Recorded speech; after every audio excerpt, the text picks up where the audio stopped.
এমন যদি হতো আপনি একজন করোনা আক্রান্ত রোগীর কাছে গিয়েছেন আর আপনার হাতে থেকে স্মার্টফোনটি আপনাকে অ্যালার্ট করছে। হ্যাঁ, ঠিক এমনটাই হয়েছে। এরকম একটা অ্যাপস তৈরি করেছে বাংলাদেশ আইসিটি মন্ত্রণালয়। প্লে স্টোরে অ্যাভেলেবল হয়ে গেছে করোনা আক্রান্ত ব্যক্তিদের সংস্পর্শে আসা ব্যক্তিদের শনাক্তকরণ কন্ট্রোল ট্রেসিং অ্যাপ। ব্লুটুথ এবং জিপিএস এর মাধ্যমে ব্যবহারকারী 2 সপ্তাহের তথ্য বিশ্লেষণ করে অ্যাপসটি জানিয়ে দিবে তিনি কোনো করোনা আক্রান্ত ব্যক্তির সংস্পর্শে গিয়েছেন কিনা। তো চলুন অ্যাপটিকে ডাউনলোড করে পুরো বিষয়টাকে এক্সপ্লেন করার চেষ্টা করি। সাথে আছি আমি সাকিব। Welcome again. এই অ্যাপটি যদি আপনার স্মার্টফোনে থাকে তাহলে আপনি খুব সহজেই জানতে পারবেন আপনার দৈনন্দিন জীবনে কোনো করোনা আক্রান্ত রোগী আপনার সংস্পর্শে এসেছে বা আপনি কোনো করোনা আক্রান্ত রোগীর সংস্পর্শে গিয়েছেন কিনা। So let's download the app.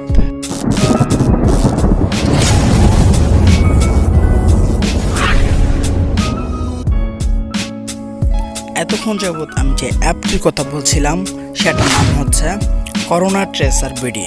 এই অ্যাপটি তৈরি করেছে বাংলাদেশ আইসিটি ডিভিশন এবং ডিজিএইচ এর সমন্বিতভাবে। অ্যাবাউট দিস অ্যাপ এখানে কিন্তু লেখা রয়েছে an initiative by the ICT division and DGHS tracking the speed of COVID-19। এটি একটি সরকারি অ্যাপ্লিকেশন। এই অ্যাপটি মাত্র কয়েকদিন হয়েছে প্লে স্টোরে লঞ্চ হয়েছে, এই জন্য আপনারা সার্চ করে নাও পেতে পারেন। এই জন্য আমাদের ভিডিও ডিসক্রিপশনে দেওয়া লিঙ্কে ক্লিক অ্যাপটি ডাউনলোড করে ফেলুন। এখন আমরা দেখব কিভাবে এই অ্যাপ্লিকেশনটি ব্যবহার করব, কিভাবে এই অ্যাপ্লিকেশনটি কাজ করে। এর জন্য আমাদেরকে ওপেনে ক্লিক করতে হবে। ওপেনে ক্লিক করে এখন আমাদের একটা ল্যাঙ্গুয়েজটা সিলেক্ট করতে হবে। আমি এখান থেকে ইংলিশ সিলেক্ট করছি, ইংলিশ। তারপর আপনার এনআইডি কার্ডের নাম্বারটা চাইবে। আপনার 10 ডিজিট, 13 ডিজিট, 17 ডিজিটের এনআইডি কার্ডের নাম্বারটা এখানে দিতে হবে। আর আপনি চাইলে এটাকে স্কিপ করতে পারেন। আমি এটাকে স্কিপ করে দিব। এর জন্য আমাদেরকে স্কিপ অপশনে ক্লিক করতে হবে। এটা না দিলেও চলবে, এখান থেকে স্কিপ করে দিলেও আপনার পরের অপশনে চলে যেতে পারবো। স্কিপ। দেন এখানে আপনার বাংলাদেশি ফোন নাম্বারটা দিতে হবে, এটা অবশ্যই দিতে হবে। এখন আমি আপনার ফোন নাম্বারটা দিয়ে দিচ্ছি। ফোন নাম্বারটা দেওয়া হয়ে গেলে এখানে নেক্সটে ক্লিক করব। নেক্সটে দেন আপনার ফোন নাম্বারে একটা ওটিপি চলে যাবে, ওটিপিটা এখানে দিতে হবে। 4 ডিজিটের একটা ওটিপি। এখান থেকে দেখে এটা সিম্পলি দিয়ে দিন। তারপর এখানে কিছু সতর্কতা এবং অ্যাপটি কীভাবে ব্যবহার করবেন এটার কিছু দেওয়া আছে। এখান থেকে প্রসিড করে দিবেন, এখান থেকে প্রসিড করে দিবেন, প্রসিড। এখান থেকে আপনার পারমিশন চাইবে, এগুলোকে অ্যালাউ করে দিতে হবে।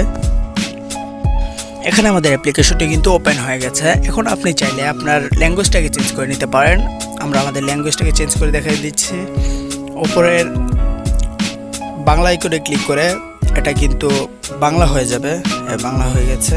এখানে উপরে স্ট্যাটাস অপশনে দেওয়া আছে কোনো সংস্পর্শ শনাক্ত হয়নি। এর মানে হচ্ছে আপনি কোনো করোনা আক্রান্ত ব্যক্তির সংস্পর্শে যাননি। এখন আমরা জানবো অ্যাপ্লিকেশনটি কিভাবে কাজ করে। এখন দেখুন, আপনি যখন এই অ্যাপটি আপনার স্মার্টফোনে ব্যবহার করবেন তখন কিন্তু আপনার স্মার্টফোনের ব্লুটুথ অপশনটা সবসময় চালু থাকবে। এর ফলে কি হবে, অন্য একজন করোনা আক্রান্ত ব্যক্তি যখন অ্যাপটি ইউজ করবেন তার ব্লুটুথ যখন চালু থাকবে, আপনারা দুইজন যখন সংস্পর্শে আসবেন তারপর ব্লুটুথের মাধ্যমে আপনার ফোনে কিন্তু একটা নোটিফিকেশন চলে আসবে। আপনি কিন্তু এই অ্যাপ্লিকেশনটি ব্যবহার করে শুধুমাত্র ব্লুটুথের মাধ্যমে একটি সতর্কবার্তা কিন্তু পেয়ে যাবেন। দিন শেষে যখন আপনি আপনার স্ট্যাটাস বক্সটি চেক করবেন তখন কিন্তু আপনার ইন্টারনেট কানেকশনটা রাখতে হবে। এর জন্য আমাদের সকলেরই উচিত হবে অ্যাপটিকে আমাদের স্মার্টফোনে ব্যবহার করা এবং অন্যদেরকেও অ্যাপসটি ব্যবহারে উদ্বুদ্ধ করা। এভাবে কিন্তু আমাদের করোনা ঝুঁকি অনেকটাই কমে যাবে। অ্যাপটি ব্যবহার বাড়ানো গেলে সংক্রমণ ঝুঁকি কমার পাশাপাশি সরকারের সিদ্ধান্ত নেওয়া সহজ হবে। আমাদের সকলেরই উচিত অ্যাপটি ব্যবহার করে সরকারের সিদ্ধান্তর পাশে থাকা। আজকের মতো এখানেই বিদায় নিচ্ছি। আর যারা এখন পর্যন্ত আমাদের চ্যানেলটিকে সাবস্ক্রাইব করেননি, নিচে থেকে লাল বাটনটিতে হিট করে আমাদের চ্যানেলটিকে সাবস্ক্রাইব করে নিন। যারা অলরেডি সাবস্ক্রাইব করে রেখেছেন তাদেরকে অসংখ্য ধন্যবাদ। দেখা হচ্ছে পরবর্তী কোনো ভিডিওতে ভিন্ন কোনো টপিক নিয়ে। ততক্ষণ ভালো থাকুন, সুস্থ থাকুন। Good bye.